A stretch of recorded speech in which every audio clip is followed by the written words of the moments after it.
ముఖ్యంగా నందమూరి హరకృష్ణ అన్న, మా కుటుంబ సభ్యులందరూ, మా ఆడపడుచులందరూ, మోహన్ కృష్ణ గారు, వాళ్ళ అబ్బాయి గారు, ఇక్కడికి విచ్చేసిన ఎన్టీ రామారావు గారి అభిమానులందరికీ పేరు పేరున నా నమస్కారం తెలియజేస్తున్నాను. మీతో పాటు నేను నా దేవుడు, నా అన్నగారిని తలంచుకోవటం నా అదృష్టం. ఎందుకంటే నా అంత అదృష్టవంతుడు ఎవడు ఈ భూమి మీద ఉండడని నేను ఎప్పుడు అనుకుంటుంటా, అన్ని చోట్ల కూడా చెప్తుంటా. ఎందుకంటే మా అమ్మ నాన్న ఎన్టీ రామారావు గారి అభిమానులు. మా నాన్న టీచర్, ఓల్డ్ బిఏ మా ఫాదర్.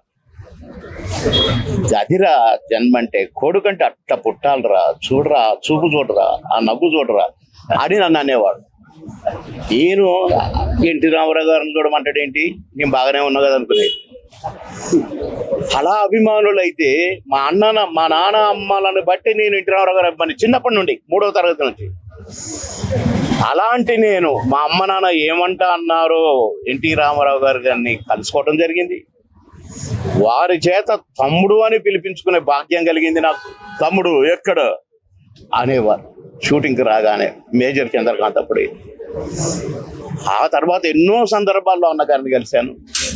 అసలు ఈ ప్రచారం ఏంటో, రాజకీయం ఏంటో నాకు ఏబిసిడీలు కూడా తెలియదు.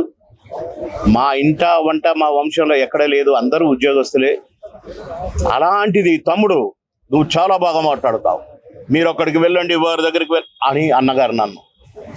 నేనేంటి, ప్రచారం ఏంటి నీ మాట అని కంగుదిన ఒకరోజు మధ్యాహ్నం 3 గంటల వరకు అట్లే ఉన్నాను. తలసాని శ్రీనివాస యాదవ్కు ప్రచారానికి వెళ్ళమన్నారు నన్ను.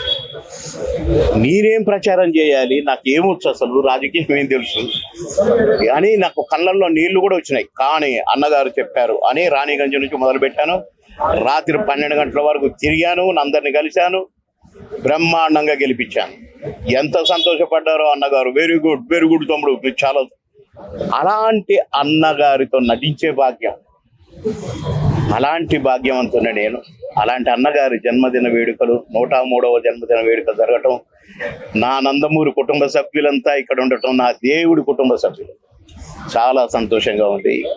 మాట అంటే మాటే, చేతంటే చేతే. అన్నది సాధించాడు, అన్నది చేశారు. ఏదంటే అది.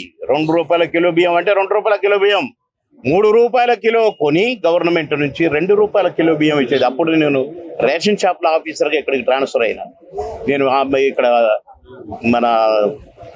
ఇక్కడే మన యూసఫ్ కూడా దగ్గరే నా గోడౌన్ ఉండేది. అలా ఎన్నో చూశాను. అన్నగారి పార్టీలో చేరి ఎన్నో ప్రచారాలు చేశాను.